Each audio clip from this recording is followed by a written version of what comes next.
Hii ni neema ya Mungu sana ya mimi kuweza kukufikia na wewe pia kuweza kunisikiliza.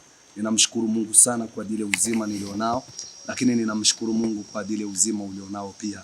Nimekuwa na ujumbe ambao ulikufikia kama ulipata neema ya kuusikia, unaohusiana na uovu, namna ambavyo unaweza kuwa zuio, na nilieleza kwa kifupi. Ninatamani tuendelee na watoto wa Yakobo, tuone pia madhara mengine yanayotokana na tamko la jina, namna ambavyo pia linaweza likakupelekea kuishi maisha ya utumwa. Tamko la jina, namna ambavyo pia linaweza kukupelekea kuishi maisha ya utumwa. Kitabu cha Mwanzo 49 mstari wa 14, tutasoma pia na wa 15. Biblia inasema Iskari ni punda hodari. Nataka uone hicho kitu. Iskari ni punda hodari.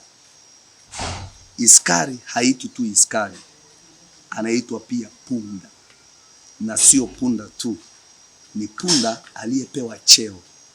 Yaani kama ni askari leo, nyota zimeongezeka. Punda hodari. Mtazamaji ambaye unanitazama, hakuna mtu ambaye hafahamu maisha ya punda, tabia za punda, na hakuna mtu ambaye anayatamani maisha ya punda. Nimejiuliza maswali ya kimsingi. Kwa nini Yakobo hakubaki kumuita tu mtoto wake Iskari, akamuongezea hapo punda hodari? Why?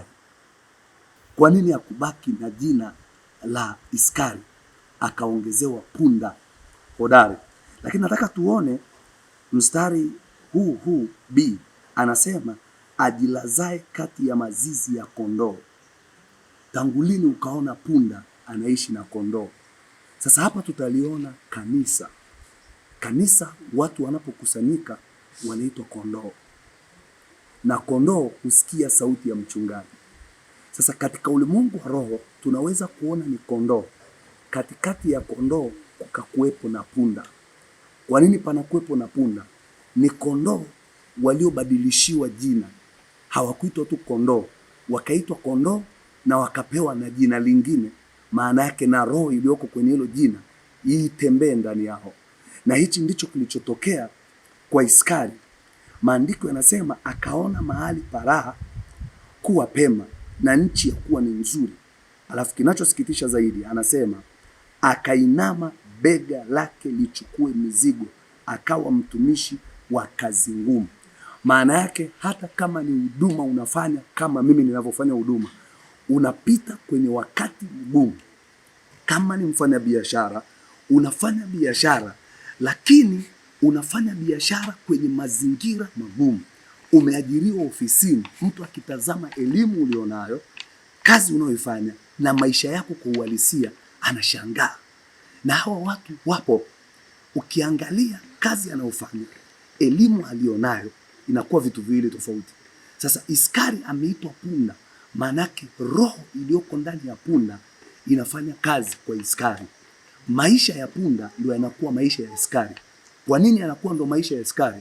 Ni kwa sababu baba yake amempa hilo jina. Na mara nyingi tunakuwa tuna majina zaidi ya moja. Watu wa Mungu, nataka uone, unaweza kusema tu kwamba lile jina ni lile jina la zamani, nilishapewa jina lingine. Kama hutapewa neema ya kulishughulikia katika ulimwengu wa roho, unaweza ukajikuta unaishi maisha ambayo sio yale ambayo umekusudiwa, na utajikuta unafanya kazi ambayo sio kazi uliyoitiwa kuifanya. Mfano, mimi ni mhubiri wa Injili, unikute ninaenda kulima, unikute ninaenda kufanya biashara, sicho nilichoitiwa. Mimi nimeitwa kuwa mwalimu, alafu ujikute ninaenda kufanya kazi ya ujenzi, sicho nilichoitiwa. Sasa kinachoenda kutokea, ile kazi unayoenda kuifanya, wewe unakuwa punda. Utaifanya hiyo kazi kwa ugumu, utapata pesa kwa shida, utakula kwa shida. Na ninachotaka nikufikirishe, Mungu hajatuumba tule kwa shida. Mungu hajatuumba tulale kwa shida. Mungu hajatuumba tufanye kazi kwa shida.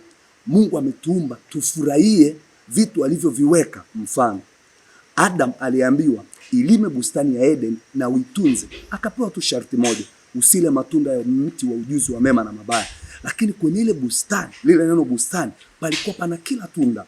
Manake ataishi maisha mazuri, atafurahia bustani ya Eden. Leo tuna maisha ambayo hatuyafurahii kwa sababu ya majina tuliyotamkiwa aidha na wazazi, majina tuliyotamkiwa na maadui, maneno tuliyotamkiwa na maadui. Sasa usipokuwa ni mtu wa rohoni, Roho Mtakatifu akufunulie ni kwa nini unapitia hapa, unaweza ukaomba sana na hautaona majibu. Maandiko yanasema mtaifahamu ile kweli, Yohana 8:32, na hiyo kweli itawaweka huru. Kufahamu kweli kwa nini unaishi maisha magumu ndio kutakupelekea wewe kuwa huru. Ukiomba na usipofahamu utakuwa unapiga mark time. Ukiomba na usipofunuliwa, kwa sababu haiwezekani. Mungu wetu ni Mungu anayesikia. Mungu wetu ni Mungu anayejibu. Haiwezekani mwaka hadi mwaka. Mfano, kuna mtu aliitwa Penina, akaitwa Elikana, akaitwa Hana. Mungu anazungumza habari ya hawa watu kwenye kitabu cha Samuel. Sasa unapokuwa kwenye tatizo la muda mrefu pasipo majibu, maana yake pia hujajua ni kwa nini uko kwenye tatizo. Leo nimekuja kukufundisha kufahamu ni kwa nini uko kwenye tatizo. Kutafuta ni kwa nini uko kwenye tatizo ni jambo la msingi kuliko kuomba tu alafu hutaki kutafuta kujua ni kwa nini uko kwenye tatizo.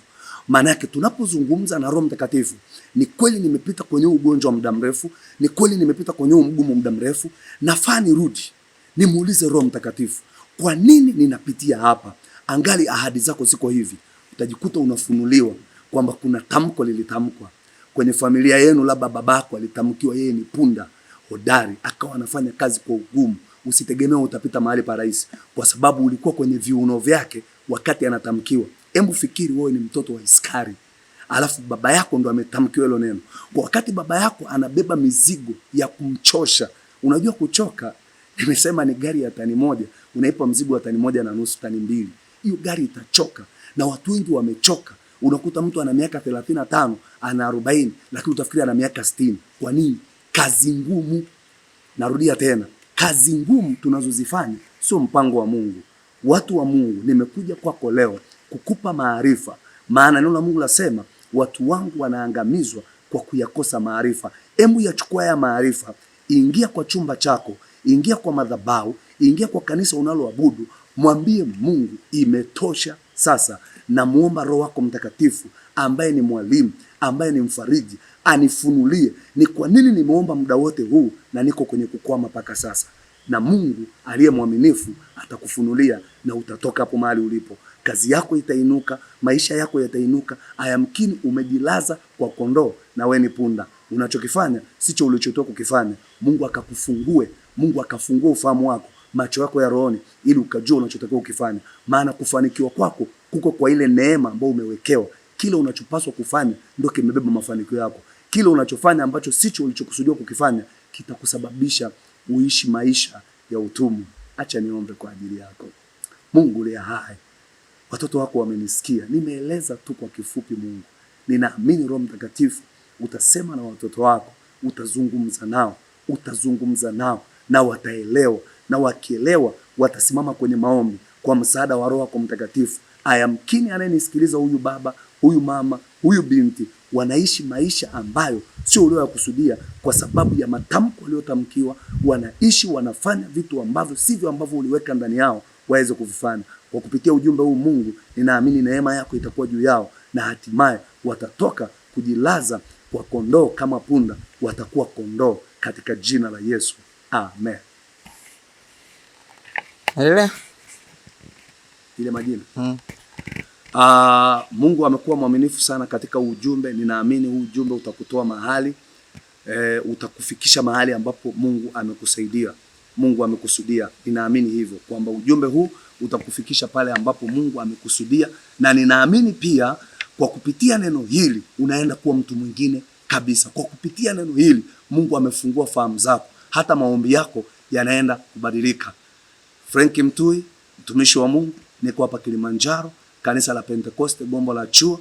Ninaamini neema ya Mungu kwa kile ambacho ameweka ndani yangu kitaendelea kukufikia. Like, comment, share ujumbe huu uwafikie watu mbalimbali. Ninaamini unapowafikia watu mbalimbali ni baraka yangu na ni baraka yako pia. Maana nia yetu, madhumuni yetu ni ujumbe umfikie mtu, hata kama yuko kwenye ndege, hata kama yuko baharini, hata kama yuko anafanya kazi, kufikia hapo ulipo katika jina la Yesu. Amen.